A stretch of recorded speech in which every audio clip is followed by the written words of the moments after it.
Hello, welcome to another Mums at the Fringe with me, Hatty Ashdown, your host of the Funny Mummies, but this time little mini pods for you of me, little old me, Hatty Ashdown in Edinburgh at the Edinburgh Fringe Festival. I can't even remember my name. I'm sorry these hasn't been as regular as I wanted them to be. Lots has happened since I last spoke to you, and I haven't had a minute on my own. And this is a hot minute on my own. So I wanted to catch you all up. And I will try and have a guest, but at the moment, it's so hard. I just forgot about the bubble. Everyone's so busy, and it feels like a mixture of like you've either got loads of time and you're waiting to do another gig or something, and like no one's free. Like, oh, do you want to? Oh God, I'm going to have to sit here on my own, or you've got no time at all. Maybe that's just me because I haven't been that organised. So where am I in terms of the kids? So the kids came up. I could not believe how much I missed them. But as I said, I think a lot of it was to do with just being homesick as well. I haven't, been away from home for years. I haven't been, last time I was at the festival, I didn't have kids. I didn't have a husband. And so they came up and oh my gosh, like it was so amazing. I was so excited to see them.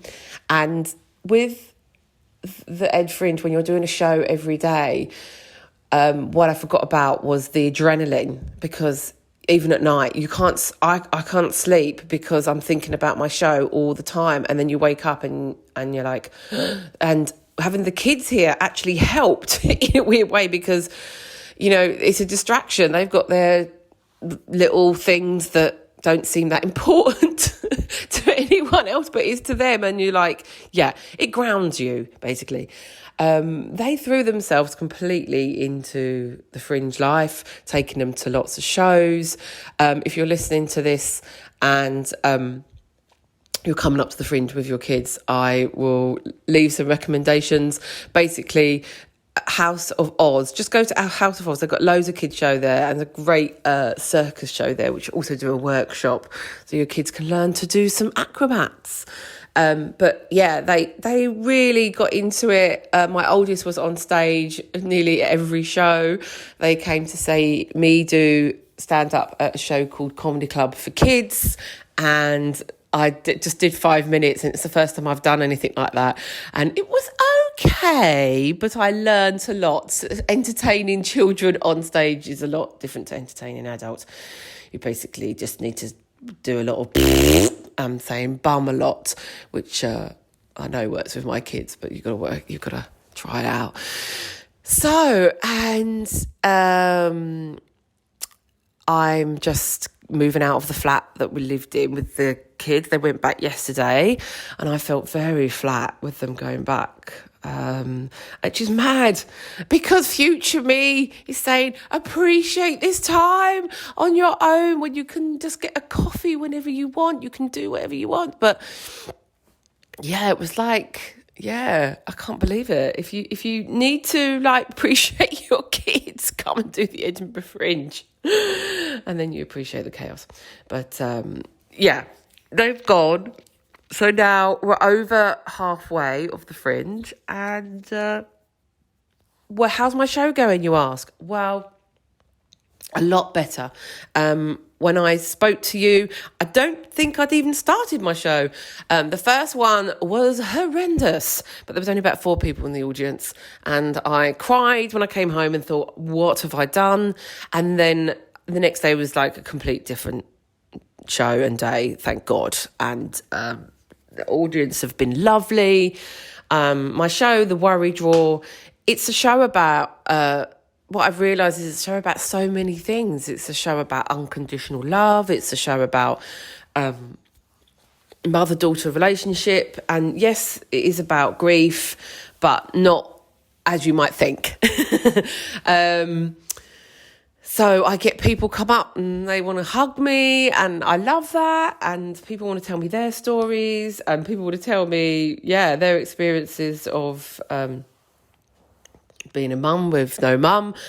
So I feel very honoured every day, and it's also a very uplifting show. So at the end, hopefully everyone feels like you've just got to make the most of life and live life. So so now I'm on the move. I'm going to move back to my friend's house for the remaining of the Fringe. I'm going to try and see some shows. I haven't seen many shows because how it works for me is I don't want to clog up my brain with other people's shows. But now I feel ready to see some other shows. See some theatre. That's what I want to see as well. See a nice bit of theatre, a bit of culture. I've just forgot about the bubble of Edinburgh. You get really in a bubble. I can't tell you what's going on in the outside world, but my bubble's been very different this year. People are asking me, "Oh, what's the gossip of Edinburgh?" And I'm like, I don't know, because I'm not in the bars late at night finding out the gossip, trying to snog a boy. I'm coming home. I'm getting to bed and I'm getting up early and flyering. Yes, I've had to fly my own show because my flyer she bowed out. Although I did have a lovely girl who loved my show so much and said, I will help you fly her. She's done a few days, so hopefully she's going to come back. Because the thing with flyering is when you have to fly your own show, I don't mind it. I'm quite good at it, really. I know how to talk to people, but it's exhausting. And then you've exhausted yourself before your show. So sorry if I've repeated any of this. I better get packing up my stuff to get out of the Airbnb and go and do another show today. If you are in Edinburgh, please come and see my show, 2:00 at the Voodoo Rooms. It's a free show, so you don't have to pay anything to get in. And I've got merch to sell, and I'd love to see you there. Thanks very much, and I'll be back soon with more Mums at the Fringe.